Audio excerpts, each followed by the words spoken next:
This past week, I spent it in Washington. Guess what bill we were working on? National Defense Authorization Act. And I'll tell you what they did, there was a lot of, they say it needs a lot of compromise in Washington.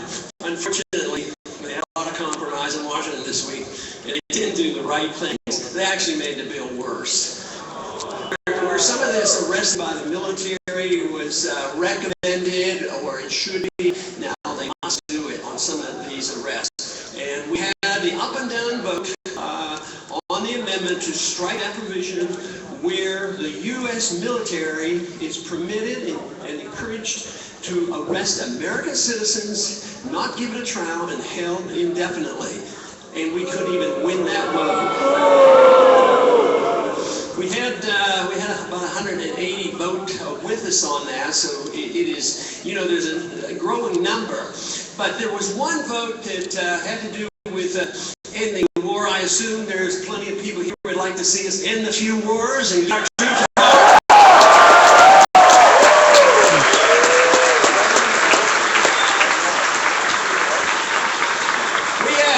We had one vote that came up again. It was the last year. We had a pretty good vote on it to say, look, it's time to get busy, make a plan, get out of there. You have to be out in a year or so, or whatever it was. And last year we lost that vote only by a small. So guess what happened this year?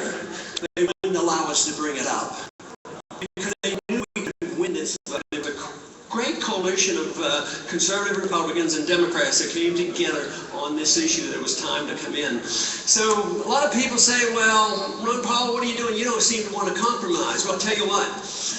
You don't need to compromise if you're doing the wrong thing. You have to stand on your principles and get more people to agree with you.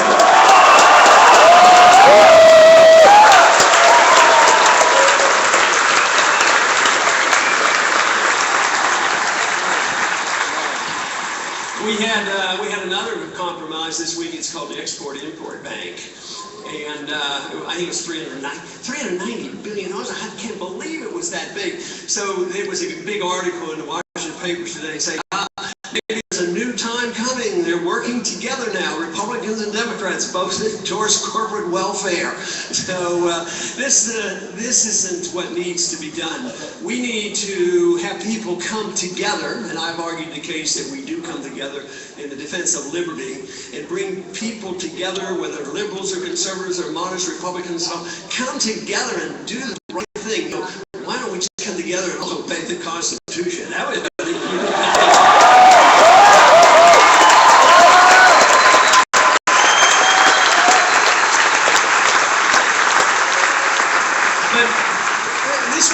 This week on the vote on the Ex-Im Bank reminds me of one of the very early votes we had after Ronald Reagan was elected president in 1981. This came up, and there was a coalition of the Republicans and the conservative Democrats were working together, and they were cutting things. Most of the time it was cutting the proposed increases. But anyway, it looked like things were getting cut, so I can remember one congressman getting up. He's, all right, you guys are cutting all this good welfare, all the welfare benefits.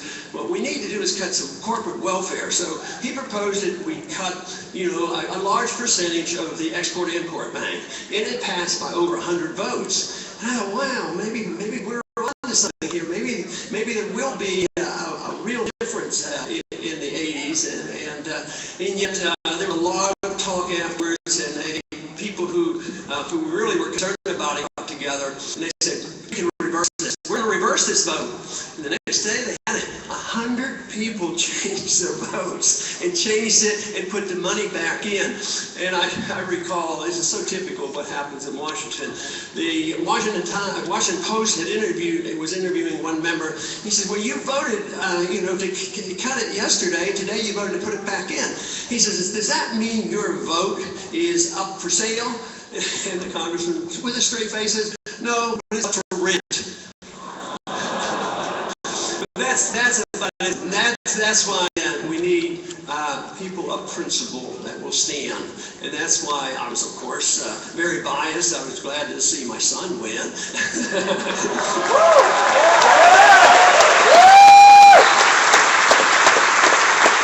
I would like to see Kirk Bills win, come to Senator.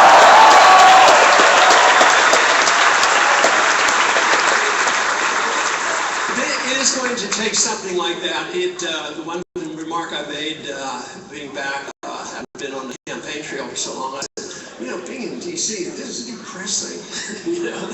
I said, I need to go to Minnesota and get cheered up.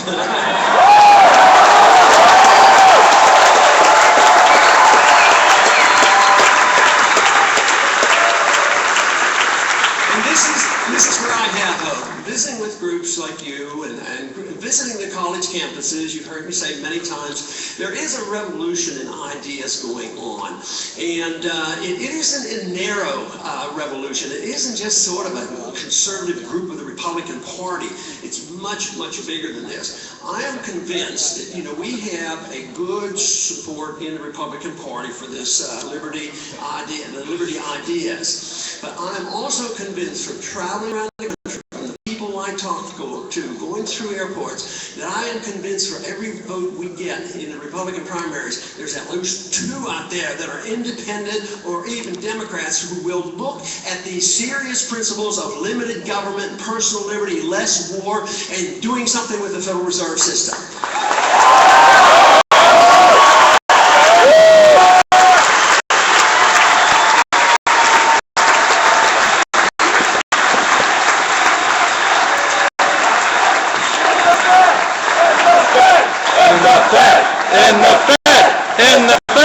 We don't know when that's coming. It will come because it's a non-viable system. Let me tell you, fiat money always ends, so it will end. I would like to see a smooth ending to it. That means I'd like to legalize competition, like legalize the Constitution, and let us have gold and silver.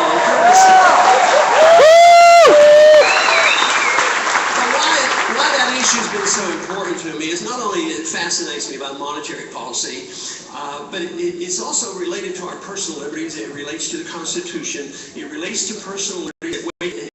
It explains how you can get away with financing without direct taxation. It's indirect taxation. So therefore, the entitlement welfare state grows, and also the warfare state grows too, and nobody quite sees who pays for it, because they can run up the debt, we can borrow, and the Fed prints the money to buy the debt. The people who suffer are invisible. They don't know exactly the ones, but I believe that people are waking up now to the fact that elderly suffer, the middle class suffers, the unemployed suffer, and it's all related to the fact that there are very powerful special interests behind the Federal Reserve, and guess what? It wasn't the middle class that got the bailouts. It was the big guys who had made a lot of money, and they got the bailouts.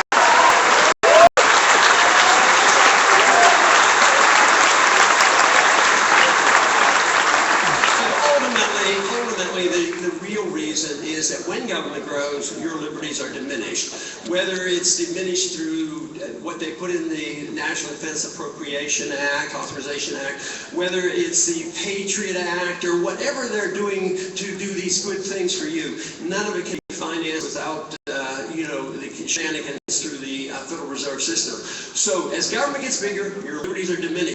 And that is what government should be all about. Government should be very limited, and we know precisely what the government should be there for. And the founders knew this, and it is not to manage the entitlement system.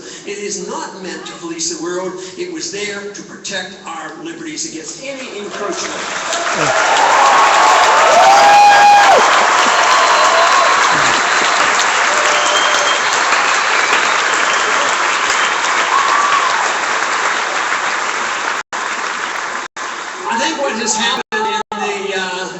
What's happened in the last 4 or 5 years with the discovery of the recession that had been predicted by a few people, but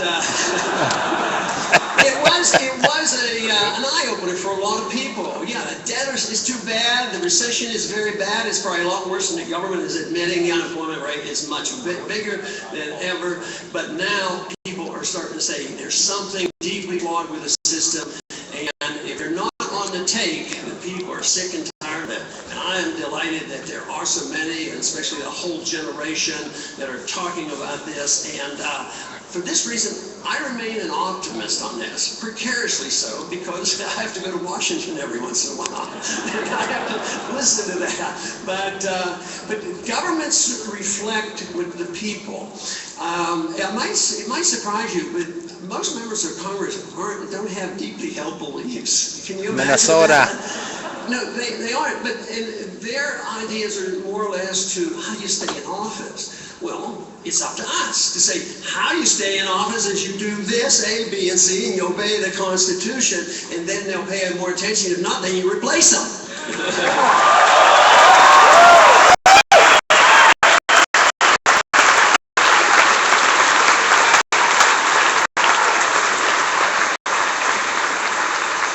The big issue is personal liberty. I've talked about it a lot, and for so many years now, probably 100 years, we've taken liberty and we've chopped it into pieces. Some people talk about economic liberty and some talk about personal liberty.